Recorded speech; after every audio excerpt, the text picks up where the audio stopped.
Chaque fois que nous sommes unis, nous sommes une pyramide.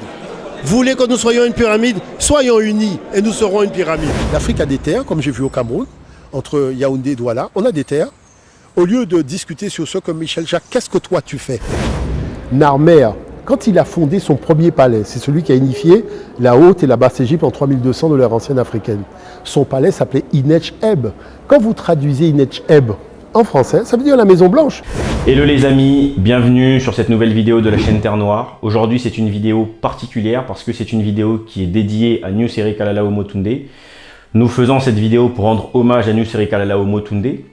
Aujourd'hui nous allons parler de plusieurs choses à son sujet, notamment le sujet qui tourne sur son décès, s'il a été assassiné, mais surtout de ce que nous allons faire une fois qu'il est parti. Qu'est-ce que nous allons faire? Comment est-ce que nous allons nous organiser? Je vais donc expliquer tout au long de cette vidéo un certain nombre de choses qui me tiennent vraiment à cœur. Restez bien tout au long de la vidéo si vous voulez découvrir tout ça, tous les secrets, comment est-ce qu'on va s'organiser. Avant toute chose, si vous êtes nouveau sur cette chaîne, sachez que Terre Noire est une chaîne qui va parler d'Afrique, qui va parler de Noirs, de la diaspora, de l'économie, de l'éducation, de manière générale de tous les sujets qui tournent autour de l'africanité. Et donc n'oubliez pas de vous abonner à cette chaîne si vous appréciez ce genre de contenu. Et c'est parti pour le jingle.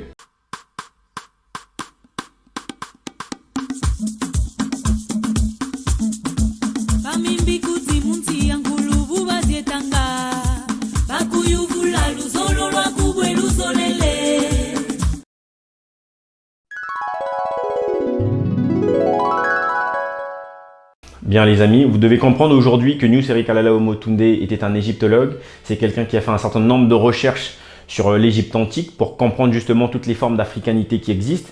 C'est quelqu'un qui a écrit un certain nombre de livres justement sur notre africanité. Le voir décédé est une grande perte pour la culture africaine. Si vous ne connaissiez pas Nuseri Kalalao Motunde avant qu'il ne soit décédé, sachez que c'est le moment pour vous de commencer à vous procurer ces livres, de commencer à comprendre un certain nombre de choses sur la culture africaine. C'est une personne qui vient de la Guadeloupe, qui a étudié notamment à Paris et qui vraiment a donné sa vie pour étudier ensuite la culture africaine, a donné sa vie pour le peuple africain. Et la meilleure façon de lui rendre hommage, c'est de faire en sorte qu'il soit connu de tous les Africains et si ça n'est de tous les Noirs de manière générale. Vous remarquerez sur le générique de Terre Noire qu'il y a justement une photo de Nuseri Kalalao Motunde parce que nous voulions déjà lui rendre hommage de son vivant parce que pour nous, il représente l'excellence dans l'égyptologie, une figure de l'égyptologie moderne. Pour ceux qui connaissent Cheikh Anta Diop, c'est quelqu'un qui a mené un certain nombre de travaux justement sur la question de l'égyptologie. Et Nuseri Kalalao Motunde, c'est quelqu'un qui va vous emmener à peu près la même chose dans une vision un peu plus moderne et un peu plus aboutie.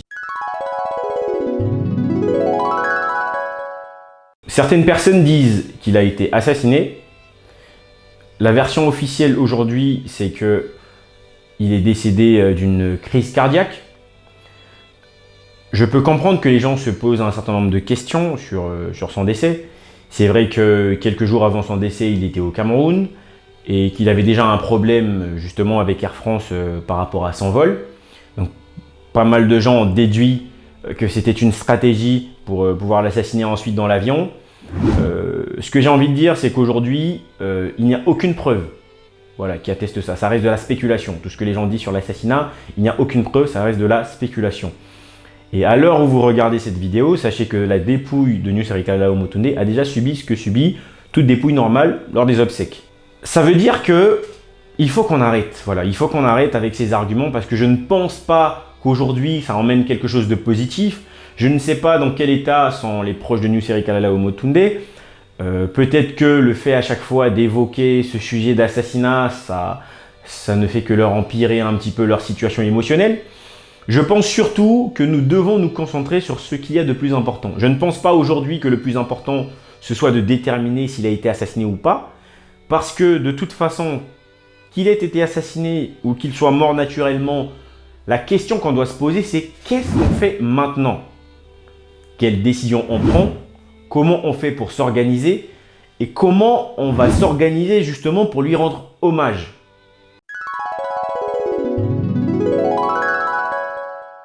Les amis, personne ne devrait s'étonner qu'aujourd'hui, ceux qui se battent pour la cause des Noirs, ceux qui se battent pour la liberté des Noirs, soient sujets à des assassinats.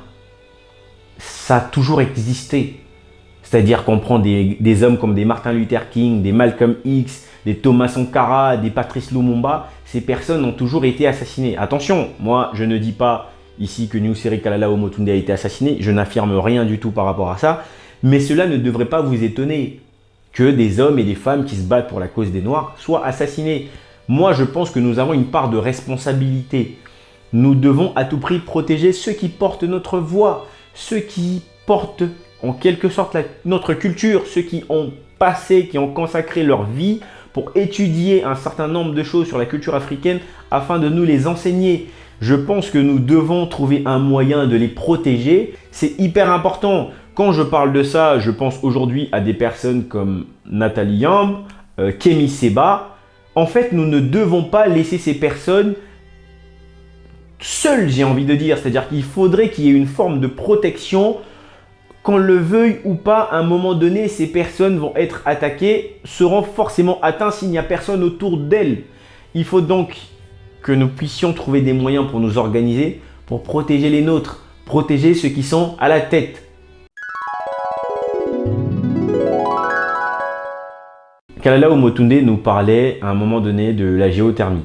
Alors, parce qu'il voyait dans la géothermie un moyen pour l'Afrique de se développer. Sachez que tous les pays qui se sont développés ou tous les continents qui se sont développés l'ont fait grâce à la science. Hein. Ce n'est pas du tout grâce à vos prières de tous les jours qu'on voit un peu partout, peu importe la religion d'ailleurs. C'est grâce à la science, c'est grâce au développement scientifique qu'un pays va croître. Et donc la géothermie, pour les personnes qui ne savent pas ce que c'est, je vais essayer de donner une explication des petites recherches que j'ai effectuées bien entendu. La géothermie, c'est... en fait, on va créer une énergie par rapport à la chaleur. La chaleur avec de l'eau. Je vais vous prendre un exemple de l'eau bouillante par exemple. Si vous mettez de l'eau bouillante dans une casserole, en fait, cette eau, sur une certaine température, peut créer de l'énergie. Et en fait, il faut savoir que dans le sous-sol, nous avons donc des températures extrêmes qui font qu'à partir du moment où on va avoir de l'eau dans des nappes qui vont être avec cette température extrême, ça va faire que cette eau va donc avoir une température qui est hyper élevée, qui peut créer de l'énergie. Après, bien entendu, donc voilà, ce sont des centrales spécifiques qui derrière vont faire le traitement de ces eaux et qui vont récupérer cette chaleur pour créer de l'énergie. Et cette énergie, en fait, ça va être de l'électricité. Et donc, vous voyez tout de suite que si l'Afrique, ça c'est ce que dit justement Nussery Kalala Omotunde, est un continent qui a un sous-sol qui est hyper chaud, en fait, l'Afrique pourrait aujourd'hui avoir de l'électricité à foison sans nécessairement utiliser du gaz, sans nécessairement aller mettre à des embouchures de fleuves un certain nombre de machines pour produire de l'électricité, juste avec de l'électricité thermique, c'est-à-dire que venant du sous-sol, nous pouvons alimenter l'Afrique. Je vais vous mettre un extrait de la vidéo de Nussery Kalala Omotunde qui explique un peu cela. Vous savez, moi je viens de la Guadeloupe. En Guadeloupe, on a la seule usine de géothermie de France, et qui plus est en Haute-Alpie. Et pourquoi? Parce qu'on a un volcan. Vous savez que le Cameroun a des particularités que nous avons en Guadeloupe, mais à plus grande échelle. C'est-à-dire le Cameroun, en très peu de temps, nous avons des ingénieurs panafricains aujourd'hui, spécialisés dans la construction d'usines de géothermie. En 12 mois, on vous fait une usine. Et si vous voulez l'électricité à Yaoundé, on vous met l'électricité parce que tout simplement, les technologies le permettent. Ce sont des technologies beaucoup plus puissantes que par le passé. Tout est en miniature, on n'a pas besoin de grands complexes aujourd'hui. Et ce qu'on a besoin, c'est de diffuser cette énergie produite dans toute la ville. Par contre, nous sommes vraiment à cheval sur un certain nombre de principes. Nous refusons le fait que l'éclairage urbain, la nuit, soit arrimé aux centrales électriques. Parce qu'on peut désolidariser le système électrique et le rendre totalement autonome. Bien, donc vous voyez tout de suite que si l'Afrique aujourd'hui produit avec cette énergie géothermique, elle va pouvoir se développer beaucoup plus rapidement. Parce que le développement d'un pays a un lien direct avec sa capacité à produire de l'énergie. Quand on voit par exemple un pays comme la France, la situation qui s'est passée notamment en Ukraine et les Russes qui ont bloqué le gaz, on voit tout de suite que ça a monté tous les prix. Alors que dans un pays en Afrique où par exemple il y a cette énergie géothermique qui fonctionne, vous imaginez que du coup le coût de l'électricité devient très bas, ça veut dire qu'il y a plus de productivité, les industries vont venir s'installer puisque le coût de l'énergie va être très bas, sachant que dans une industrie, ce qui lui coûte généralement très très cher, c'est son énergie. Et donc, on voit tout de suite que c'est en tout cas une méthode qui pourrait aujourd'hui mettre l'Afrique très haut et que potentiellement justement, pour éviter que ce sujet soit mis sur la table et que ce soit évoqué par un certain nombre de gens, potentiellement, Nuseri Kalala Omotunde aurait pu être éliminé par rapport à ça. Et donc, je pense aujourd'hui qu'il est aussi un devoir du coup pour nous tous de commencer à comprendre si vraiment, finalement, cette géothermie, c'est bien possible en Afrique et de commencer à entrevoir des potentielles solutions d'un point de vue énergétique. Les amis, sachez que Nuseri Kalala Omotunde disait que nous devions avoir une volonté de puissance. Ce que vous devez comprendre d'une volonté de puissance, c'est que on a remarqué aujourd'hui, les Africains sont très pessimistes. On pense qu'on n'est pas capable d'arriver à un certain niveau et ça, c'est hyper dangereux. Si on veut développer notre continent, il faut à tout prix qu'on ait cette volonté de puissance. C'est-à-dire que nous devons nous dire qu'en tant qu'Africains, nous devons dominer le monde. Je dis bien que nous devons dominer le monde. Si toi qui me regardes, tu penses que mes propos sont absurdes, sache que tu es simplement un faible qui se contente de rester dans sa position de faiblesse et qui reste dans son confort d'être un faible. Monsieur, mets-toi à côté. Tu n'es pas avec nous. La volonté de puissance, nous devons l'avoir et c'est ça qui va nous permettre justement de nous développer. Alors attention, la volonté de puissance, ça n'est en aucun cas le fait de détester les autres. Ça n'est en aucun cas le fait de vouloir du mal des autres, mais c'est simplement le fait de vouloir être mieux que les autres. Nous devons être cette génération d'excellence qui va s'inscrire dans cette volonté de puissance et par la suite, nous allons donc développer notre continent. Si vous vous posez encore des questions, inscrivez-vous dans cette volonté de puissance, les amis. C'est comme ça, dans chaque chose que vous allez faire, vous devez vous dire que vous devez être dans l'excellence. C'est cette volonté de puissance qui va développer le continent africain. Nous sommes des descendants de grands rois qui ont vécu pendant longtemps, qui ont construit des grandes dynasties. Nous avons dans notre ADN une part de l'Égypte et donc nous avons toute cette ingéniosité égyptienne qu'il y a en nous, les amis. Je vais prendre un exemple très simple pour comprendre justement dans quoi vous pouvez servir lorsque vous êtes dans une volonté de puissance. Je vais prendre un exemple d'un enseignant, voilà, un sujet plutôt banal, un enseignant qui se pose la question « mais comment je peux faire pour m'inscrire dans cette volonté de puissance ?» C'est très simple. Vous aimez l'enseignement, vous avez une grande passion pour l'enseignement.